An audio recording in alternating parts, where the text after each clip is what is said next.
আশা করি সবাই ভালো আছেন। আমি আল্লাহর রহমতে ভালো আছি। আর আমরা এই নবম অধ্যায় আজকে অষ্টম ক্লাস নিচ্ছি। অষ্টম ক্লাসটা আমরা মুক্ত কম্পন, পরবশ কম্পন, বিট এগুলো নিয়ে কথা বলবো এবং বিটের রাশিমালা তৈরি করে আজকে ক্লাসটা শেষ করবো এখানে। ফার্স্ট হচ্ছে মুক্ত কম্পনটা আসলে কি।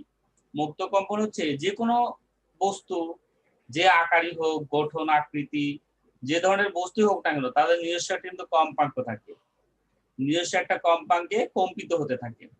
এই জন্য বলা হচ্ছে যে কোনো আকার, গঠন বা আকৃতির বস্তুকে আন্দোলিত করলে বস্তুটি একটি নিজস্ব কম্পাঙ্ক রক্ষা করে স্পন্দিত হয়।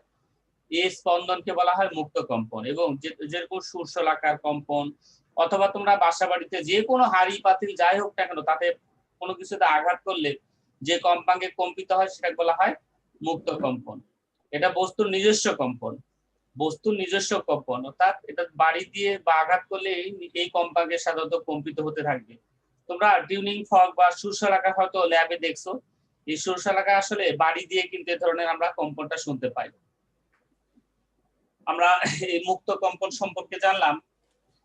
অনেকদিন পর তুলনা সরেন ঢুকছে, দেখি তুলনা সরেন আমার মেয়েটা কি এতদিন দেরি করে আসলো, কি কারণে?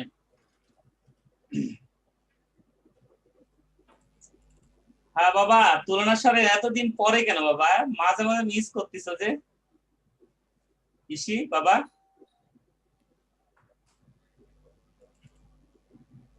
ইসি শুনতে পাচ্ছ না?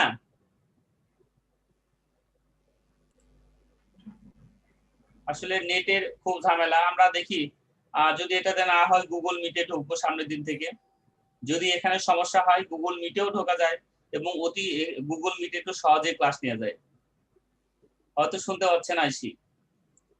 আচ্ছা, মুক্ত কম্পন আমরা দেখলাম যে যে কোনো বস্তুর তার নিজস্ব কম্পনকে বলা হয় মুক্ত কম্পন। আর এরপরে পরবশ কম্পন একটা দরকার, যে একটা সংস্পর্শে আর একটা কম্পিত হচ্ছে। পাশাপাশি দুটা বস্তু রেখে যদি একটি বস্তুতে আঘাত করা হয়, এই যে বস্তু আঘাত নিচে, যে বস্তুটা আঘাত করলা, এই বস্তুর আঘাতে কম্পনের কারণে পাশের বস্তুটাও কিন্তু কম্পিত হয়। তোমরা একটু খেয়াল করে কথাটা কি বলতেছি, যে পাশাপাশি দুটো বস্তু রাখছে। আমি একটু চিত্র আঁকা যদি বলি, চিত্র আঁকানোর কিছু না এখানে, তবু একটু বলার চেষ্টা করি। যদি পাশাপাশি দুটো বস্তু আমি এখানে রাখতাম, ধরলাম আমি এখানে একটা বস্তু রাখতেছি, এখানে একটা বস্তু, কোন একটা হাড়ি পাতিল যাই হোক আঁকালাম, একটা বাটি নিলাম। তোমরা কাঁসার পাত্র, সাধারণত যেটা কাঁসা বলা হয়, এই কাঁসার পাত্র বা তামার পাত্র যাক বলা হয়, এটা যদি পাশাপাশি দুটো পাত্র রাখলাম, রাখে যদি একটাতে বাড়ি দিয়ে আমরা, একটাতে যদি কোনো হাতুড়ি দিয়ে আঘাত করা হয়, এটাতে আঘাত করলাম, সেক্ষেত্রে কিন্তু এও কাঁপবে, উইথ পাশাপাশি এই বস্তুটাও কিন্তু কাঁপবে, এই পাত্রটাও কিন্তু কাঁপবে। অর্থাৎ এইটার প্রভাবে এটা কাঁপতেছে, এটা বলা হয় পরবশ কম্পন। এটা পরবশ কম্পন। আর এই পাত্রটা যেটাতে আঘাত করলাম, যে পাত্রে আঘাত করলাম, সেই পাত্রে যে কম্পন সেটা হচ্ছে কিন্তু মুক্ত কম্পন। যে পাত্রে আঘাত করলাম সেই পাত্রের যে কম্পন, এটা হচ্ছে মুক্ত কম্পন। এবং এই পাত্রের কম্পনের প্রভাবে এই পাত্রটা অটোমেটিক কাঁপে, এটা বলা হয় পরবশ কম্পন। এটা কিন্তু আঘাত করা হয় নাই, এটাতে আঘাত করা হয়েছে, কিন্তু এটাও কাঁপতেছে, এটা বলা হয় পরবশ কম্পন। তাহলে এটা মুক্ত কম্পন, এটা হচ্ছে পরবশ কম্পন। তাহলে আমরা মুক্ত কম্পন, পরবশ কম্পন সম্পর্কে জানলাম। মুক্ত কম্পন, পরবশ কম্পন। এরপরে আরো একটা আসবে, সেটা হচ্ছে আমার অনুনাদ। সেটা একটু বলে দিব আগে, এখানে বলে দিয়ে তারপরে যাচ্ছি অনুনাদ। আমি ধরে নিলাম যে এইটা, এই বস্তুটাতে যদি আঘাত করা হতো, এই পাত্রটাতে যদি আঘাত করা হতো, তার সর্বোচ্চ ধরলাম 500 হার্জ কম্পাঙ্কে কম্পিত হতে পারে। ধরলাম এই বস্তুতে কোনো কিছুতে আঘাত করলে এটা সর্বোচ্চ 500 হার্জ কম্পাঙ্কে কম্পিত হতে পারে। এখন আমি এই বস্তুতে আঘাত করলাম, এটাতে না, এই বস্তুতে আঘাত করার ফলে দেখা যাচ্ছে এও কাঁপতেছে, এও কাঁপতেছে, কিন্তু তার কম্পনটা 500 হার্জে আসছে, সর্বোচ্চ কম্পাঙ্কে কম্পিত হচ্ছে, তাহলে তাকে বলা হবে অনুনাদ। আরেকবার বলি, তিনটা। কোনো বস্তুতে আঘাত করলাম, আঘাত করার ফলে যে বস্তুটা কাঁপতেছে, এই বস্তুটাতে আঘাত করলাম, এই বস্তুর যে কম্পন তাকে বলা হয় মুক্ত কম্পন। এবং এই বস্তুর প্রভাবে এই বস্তুও কিন্তু কাঁপে, এই বস্তু যে কাঁপতেছে তাকে বলা হয় পরবশ কম্পন। এবং ওই বস্তুটা যদি সর্বোচ্চ কম্পাঙ্কে কম্পিত হয়, তার নিজস্ব যে কম্পাঙ্কটা সর্বোচ্চ কম্পাঙ্কে যদি কম্পিত হয়, তাকে বলা হয় অনুনাদ। আমি ধরে নিয়েছিলাম যে বস্তুটা সর্বোচ্চ কম্পন হচ্ছে 500 হার্জ। এটার প্রবাহে যদি এটার প্রভাবে যদি এইটাই 500 হার্জ কম্পাঙ্কে কম্পিত হয়, তাহলে এটাকে বলে, এই ঘটনাকে বলা হবে অনুনাদ। এই সবগুলোর সঙ্গে আমাদের দরকার। এর উপরে 2 মার্ক বারবার পরীক্ষায় আসে এটা। আমি আবার যাচ্ছি, আমার স্ক্রিন শেয়ার করতেছি একটু। এখানে কিছু ঘটনা আরেকবার, যে মুক্ত কম্পন, পরবশ কম্পন, অনুনাদ সবগুলো একবারে যদি একটা পেজে নিয়ে আসতাম তাহলে তো আমরা সংজ্ঞাগুলো এবার ভালোভাবে বুঝতে পারতাম। 3টা সংজ্ঞা একটু খেয়াল করব। মুক্ত কম্পনটা কি? যে কোনো আকার, গঠন বা আকৃতির বস্তুকে আন্দোলিত করলে বস্তুটি একটি নিজস্ব কম্পাঙ্ক রক্ষা করে কম্পিত হয়, স্পন্দিত হয়। এই স্পন্দনকে মুক্ত কম্পন বলে। যেমন সুরশলাকার কম্পন, এটা হচ্ছে নিজস্ব কম্পন। এটা পরবশ কম্পনটা কি? যে কোনো কম্পনরত বস্তুকে অন্য একটি কম্পনক্ষম বস্তুর নিকটে আনলে দ্বিতীয় বস্তুটিতে কম্পন শুরু হয়, একে পরবশ কম্পন বলে। অর্থাৎ একটার প্রভাবে আরেকটা কম্পিত হচ্ছে, সেটা হচ্ছে পরবশ কম্পন। আর অনুনাদটি কি? আসলে কোন বস্তুর নিজস্ব কম্পাঙ্ক আর তার উপর আরোপিত পর্যাবৃত্ত স্পন্দনের কম্পাঙ্ক। অর্থাৎ আরেকটা বস্তু যে আরেকটা, মানে কোন একটা বস্তুর প্রভাবে যে অন্য একটা বস্তু কম্পিত হচ্ছে, তার কম্পাঙ্ক যদি সর্বোচ্চ হয়, অর্থাৎ তার নিজস্ব কম্পাঙ্কের সমান হয়, তবে তাকে বলা হবে অনুনাদ। সেই কথাই বলছি এখানে, যে কোনো বস্তু নিজস্ব কম্পাঙ্ক আর তার উপর আরোপিত পর্যাবৃত্ত স্পন্দনের কম্পাঙ্ক সমান হলে বস্তুটি অধিক বিস্তারে কম্পিত হয়। এ ধরনের কম্পনকে বলা হয় অনুনাদ। এই 3টার মধ্যে সবসময় একটা করে সংজ্ঞা তোমরা পাবা পরীক্ষায়। সঙ্গে আরেকটা আছে থিম, এটা পরের পেজে দিচ্ছি। এই 3টার মধ্যে একটা সংজ্ঞা তো আসতেছে, এই ঘটনাটাও আসে। আমি পরের পেজে যাচ্ছি, এটাও আসে সঙ্গে। আমি আরেকটা লাইন দিয়ে দিচ্ছি সবগুলো একবারে, যাকে এটা বৈশিষ্ট্য পরে দেয়। এটা আসলে বলা হচ্ছে কি, যে অনুনাদ হলো পরবশ কম্পনের একটি বিশেষ রূপ। অনুনাদ হলো পরবশ কম্পনের একটি বিশেষ রূপ। আমরা সাধারণত অনেক জায়গায় কিন্তু আমরা ঝুলন্ত ব্রিজ দেখছি, তাই না? আসলে ঝুলন্ত ব্রিজের উপর দিয়ে কিন্তু কোনো দলবদ্ধভাবে কেউ যদি যায়, তাহলে কিন্তু তাদের এলোমেলো পা ফেলে যাওয়া উচিত। একবারে যদি একসঙ্গে ছন্দ মিলায় যদি আমরা চলি, আমরা মার্চ করে যদি চলি, তাহলে কিন্তু ব্রিজটা ভেঙে যাওয়ার একটা সম্ভাবনা থাকবে। এজন্য বলা হচ্ছে যে একটি ঝুলন্ত ব্রিজের উপর যখন সৈন্য দল বা কোন দল, সংঘবদ্ধ দল মার্চ করে যায়, অর্থাৎ ছন্দ মিলামিলে আগায়, তখন সৈন্য দলের পা মিলিয়ে যাবার কারণে আরোপিত কম্পনের সৃষ্টি হয়। ফলে ব্রিজের লোহা বা অন্যান্য উপাদানের কম্পনগুলো কম্পিত হয়। যখন আরোপিত কম্পন ও ব্রিজের উপাদানের কণাগুলোর কম্পন সমান হয়, তখন ব্রিজটি সর্বোচ্চ বিস্তারে কম্পিত হয়। এক পর্যায়ে ব্রিজটি ভেঙেও যেতে পারে। এভাবে ব্রিজের অনুনাদ সৃষ্টি হয়। সাধারণত বড় বড় যেগুলো ব্রিজ বা কোনো ঝুলন্ত ব্রিজ, এর উপর দিয়ে যখন কোনো দলবদ্ধ লোক যায়, তখন কিন্তু মার্চ করে যাওয়া উচিত না। সাধারণত সৈন্য দল এই ঘটনাটা মেনেই চলে, এভাবে যায় না ওখানে। আর এই অনুনাদের সৃষ্টি হচ্ছে, তার কিছু বৈশিষ্ট্য আমাদের জানার দরকার। আমি একবারে সবগুলো দিলাম। অনুনাদের বৈশিষ্ট্য: কোন একটি বস্তুর স্বাভাবিক পর্যায়কাল যদি এর উপর আরোপিত পর্যাবৃত্ত কম্পনের পর্যায়কালের সমান হয়, তখন বস্তুটির কম্পনে অনুনাদ হয়। আরেকবার শোনো, কোন একটি বস্তুর স্বাভাবিক পর্যায়কাল যদি এর উপর আরোপিত পর্যাবৃত্ত কম্পনের পর্যায়কালের সমান হয়, তখন বস্তুটির কম্পনে অনুনাদ হয়। অর্থাৎ কোন একটা বস্তুর উপর একটা কম্পাঙ্ক যে প্রয়োগ করতেছো, এই কম্পাঙ্কটাই ওই বস্তুটার স্বাভাবিক কম্পনের সমানই, তাহলে অবশ্যই অনুনাদ হওয়ার কথা। আর 2 নম্বর হচ্ছে অনুনাদি কম্পনে বিস্তার সবচেয়ে বেশি হয়। যখন অনুনাদ সৃষ্টি হয়, সেই ক্ষেত্রে কম্পনের বিস্তার তো সর্বাধিক হয়। অনুনাদ যখন সৃষ্টি হয়, কম্পনের বিস্তার সর্বাধিক হয়। 3 নাম্বার, অনুনাদে বস্তুর কম্পন শুরু হওয়ার অল্প সময় পরে নিয়মিত হয়, একবারে শুরুতে হয় না। অনুনাদে বস্তুর কম্পন শুরু হওয়ার অল্প সময় পরে হচ্ছে নিয়মিত শুরু হয়, এটা নিয়মিত হতে থাকে। এটা সকল অনুনাদি কম্পন হচ্ছে পরবশ কম্পন। এটা নিয়ে কথা আছে, পরের পেজে বলবো। সকল অনুনাদি কম্পন হচ্ছে পরবশ কম্পন। এই অনুনাদের বৈশিষ্ট্য তেমন আসে না। আমরা পরের পেজে যেটা যাচ্ছি, এটা দরকার। আমি পরের পেজে আসলাম,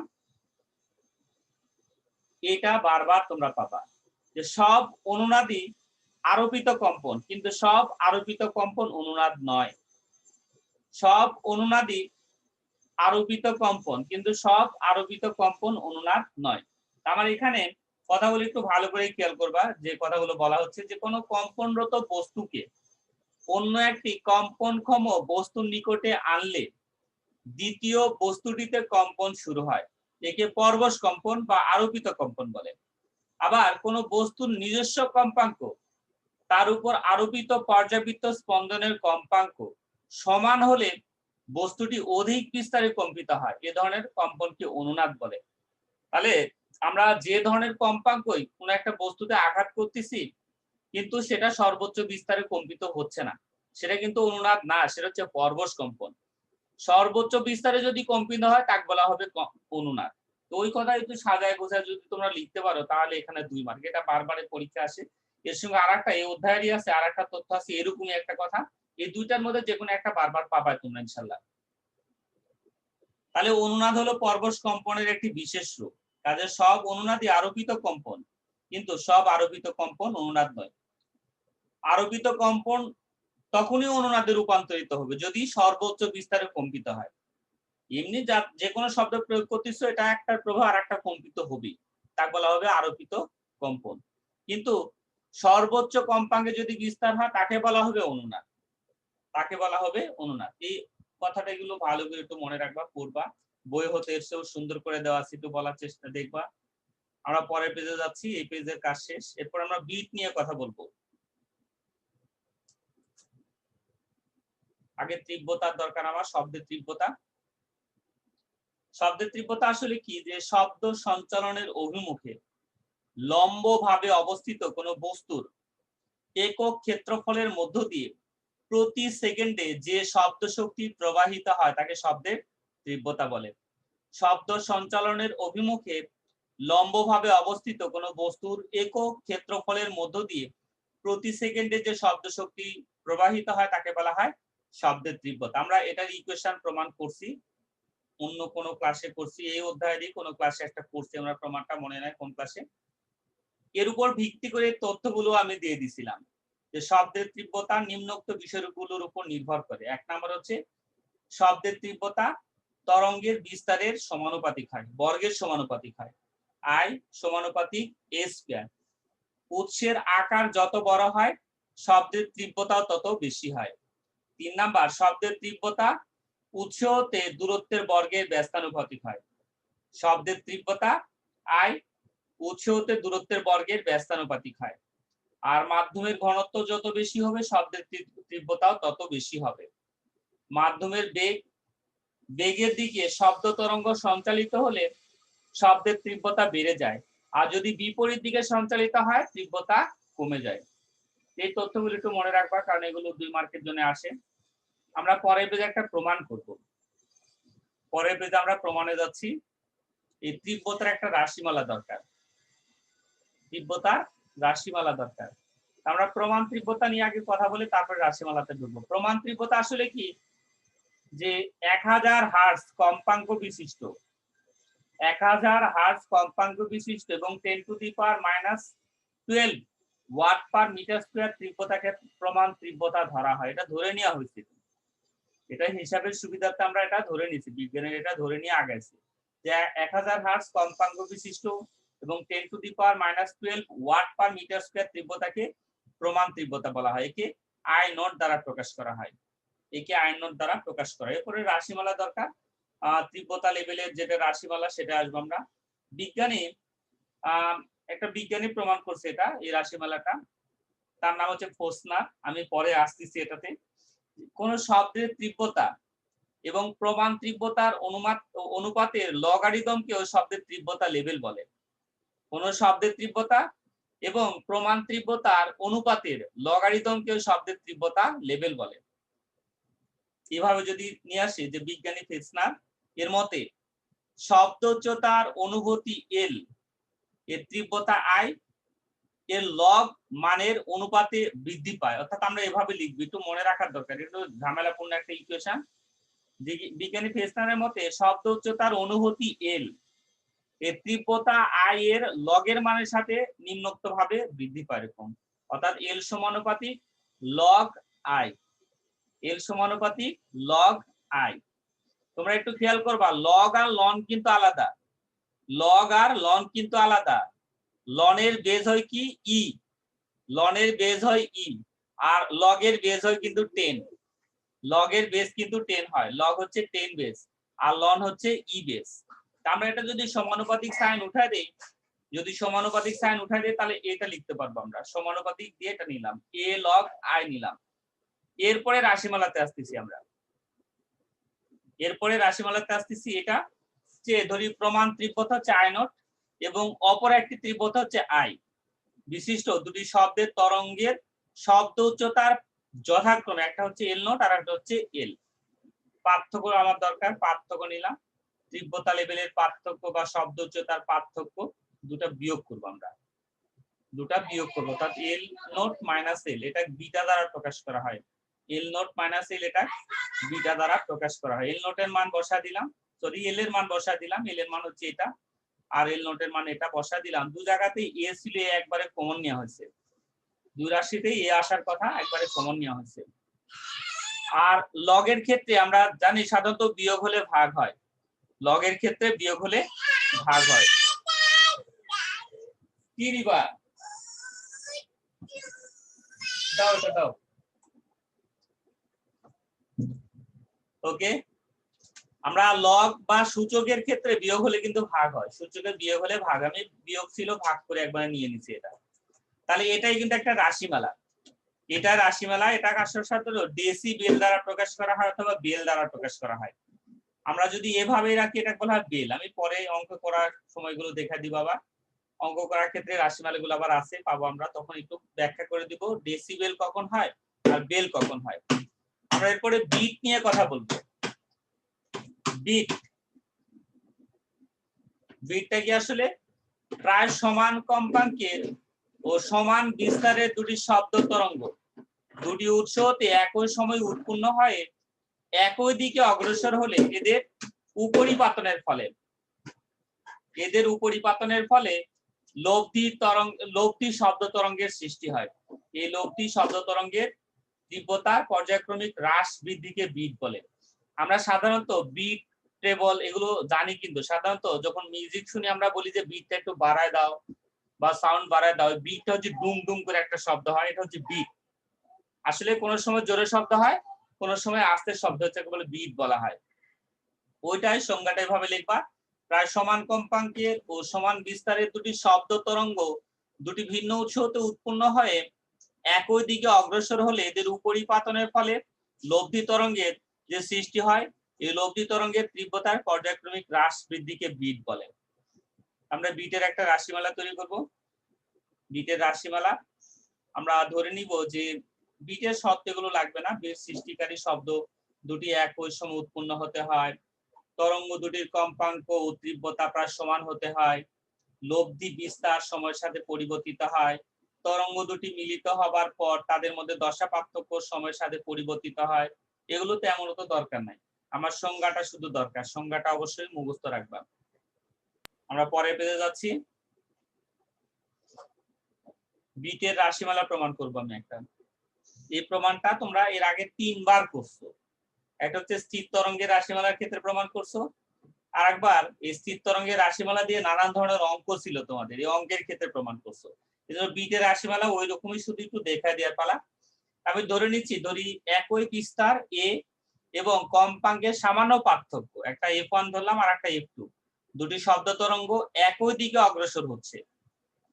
টি সময়ে এই তরঙ্গদের সরণ যথাক্রমে এটা। শুধু এই ইকুয়েশনটা কোথা থেকে আসছে এটা একটু দেখা দিব। তার একবার শোনো কি করলাম, যে ধরলাম একই বিস্তার, বিস্তারের পরিবর্তন হওয়া যাবে না। দেখো এখানে দুটো একই বিস্তার নিচ্ছি, এটাও এ নিচ্ছি এটাও এ নিচ্ছি, এবং কম্পাঙ্কের সামান্য পার্থক্য। আমি f1 একটা ধরছি আর একটা f2 ধরছি, f1 টা বড় ধরছি আর f2 টা ছোট ধরছি। খেয়াল করে এখানে f1 আর f2 বসাচ্ছি। দুটি শব্দ তরঙ্গ একই দিকে অগ্রসর হচ্ছে। আমি ধরলাম এটা x অক্ষের ধনাত্মক দিকে অগ্রসর হচ্ছে, দুইটাই x অক্ষের ধনাত্মক দিকে অগ্রসর হচ্ছে, এবং টি সময়ে তরঙ্গদের সরণ এটা ধরে নিলাম। এটা কোথা থেকে আসলো, আমি এইখানে ইকুয়েশনটা একটু লিখি। তোমরা এই কোশ্চেনের কথা মনে আছে তোমাদের, এটা y = a sin omega t, আমরা অষ্টম অধ্যায়ে এটা পড়ছিলাম। a sin omega t, omega যদি ভাঙায় তাহলে আমরা এটা লিখতে পারি, কিন্তু 2 pi f লিখতে পারি। ওমেগা = 2 pi f লিখা যায়। তাহলে ওইটাই কিন্তু এখানে করছি, 2 pi f1 দিছে একটা, 2 pi f2 দিছে একটা, যেহেতু দুটো ইকুয়েশন। এরপর আমরা উপরিপাতন করব, অর্থাৎ লব্ধি তৈরি করব, যোগ করব বা বিয়োগ করব। যেহেতু একই দিকে যাচ্ছে, দুটা তরঙ্গ যেহেতু একই দিকে যাচ্ছে, তাহলে এটা অবশ্যই আমাদের যোগ করতে হচ্ছে। তাহলে আমাদের উপরিপাতনের ফলে দুটা যোগ করলাম, যোগ করে খেয়াল করে একবারে কিন্তু আমি এ কমন নিয়ে রাখছি, দুই জায়গাতে এ ছিল তো কমন নিছি, ভুল করে আবার sin 2 পাই টি এগুলো কমন নিও না, শুধু এ কমন যায়। আর এই sin 2 পাই এফ টি এগুলো কিন্তু একটা অ্যাঙ্গেল, এই অ্যাঙ্গেল গুলো কমন নেওয়া যাচ্ছে না। এরপরে কথা হচ্ছে এটা কিন্তু আসলে sin c plus sin d সূত্রে পড়ছে, এটা sin c plus sin d সূত্রে পড়ছে। তোমাদের অবশ্যই কেমিস্ট্রির সূত্রগুলো তোমাদের মনে রাখতে হবে। আমি সূত্রে যদি এটা ফেলাই একবারে খেয়াল করো, আমি লিখছি কি এটা হচ্ছে c আর এটা হচ্ছে d, এটা c এটা d, আর সূত্রটা হচ্ছে sin c plus sin d সূত্র আমরা এভাবে লিখবো 2 sin c plus d divided by 2 cos c minus d divided by 2। আমরা এই সূত্রটা জানি, এজন্য আমি এটা এখানে আর সূত্রটা লিখি নাই, আমি এইটা যে 2 পাই f1 কে এটা c ধরছি, আর 2 পাই f2c f2t এটা d ধরছি, এটা c আর এটা d। তাহলে যদি সূত্রে ফেলাই খেয়াল করো 2 sin লিখছি, এরপরে c plus d divided by 2 লিখছি, এরপরে cos আসে সূত্রে, cos হচ্ছে c মাইনাস d, দেখো c minus d divided by 2 লিখছি। সূত্রটা অবশ্যই তোমরা জানো, এটা অবশ্যই সলভ করতে পারবা। এরপরে আমি যা যা কমন নিতে পারি এখান থেকে, আমি এখান থেকে মনে হয় 2 পাই t ডিভাইডেড বাই 2 এটা কমন নিতে পারতেছি। আমি যদি কমন নেই, দুপাশে আছে কিন্তু দেখো এখানে আছে 2 পাই t, এখানেও 2 পাই t আছে, এখানে শুধু f1 প্লাস f2 আলাদা থাকতো, আমি এটা কমন নিলাম, এভাবে কমন নিলাম, আর এই 2 টাও নিচে বাইরে রাখলাম। খেয়াল করো টি কিন্তু এপারে নিছি আর 2 পাইটা এপারে নিচ্ছি, তোমার ইচ্ছা মতো টি সামনে নিলেও কোনো যায় আসে না, এই টিটা যদি সামনেও নাও তাও কোনো যায় আসে না, আমি টিটা এক সাইডে রাখছি আর 2 পাইটা এক সাইডে কমন নিছি, 2 পাই সামনে নিছি আর টিটা বাইরে এপারে কমন নিছি, আর ভিতরে থাকে কি তাহলে f1 plus f2 divided by 2 টা ভিতরে থাকে।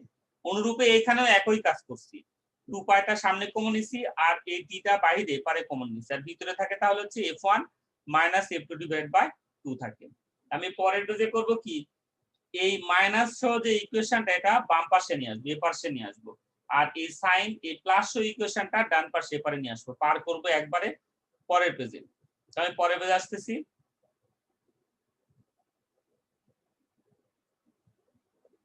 ওকে, খেয়াল করো আমি কিন্তু মাইনাস এর ইকুয়েশন যেটা মানে f1 মাইনাস f2 যেটা ছিল সেটা সামনে নিয়ে আসছি cos সহ, আর যেটা প্লাস ছিল সেটা ডান সাইডে নিয়ে আসছি।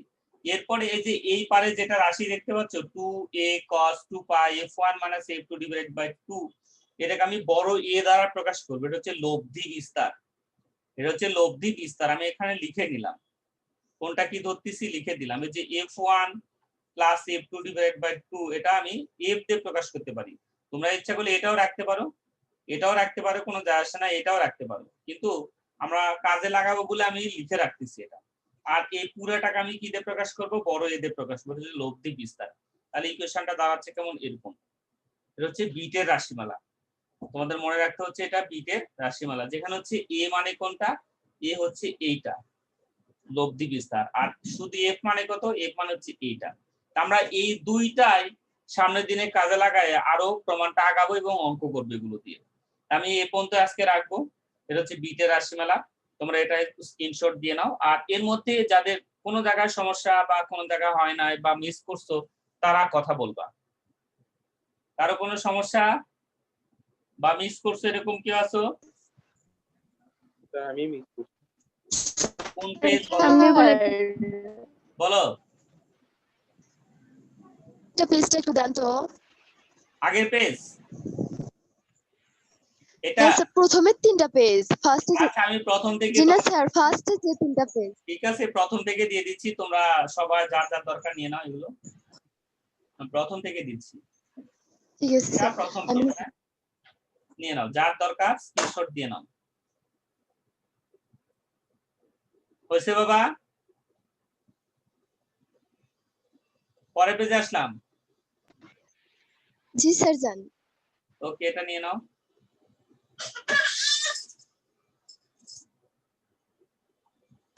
ওকে পরের পেজে আসলাম, এতটুকু এটার,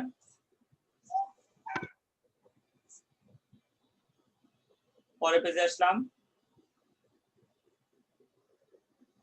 এতটুকু নিয়ে নাও যার দরকার।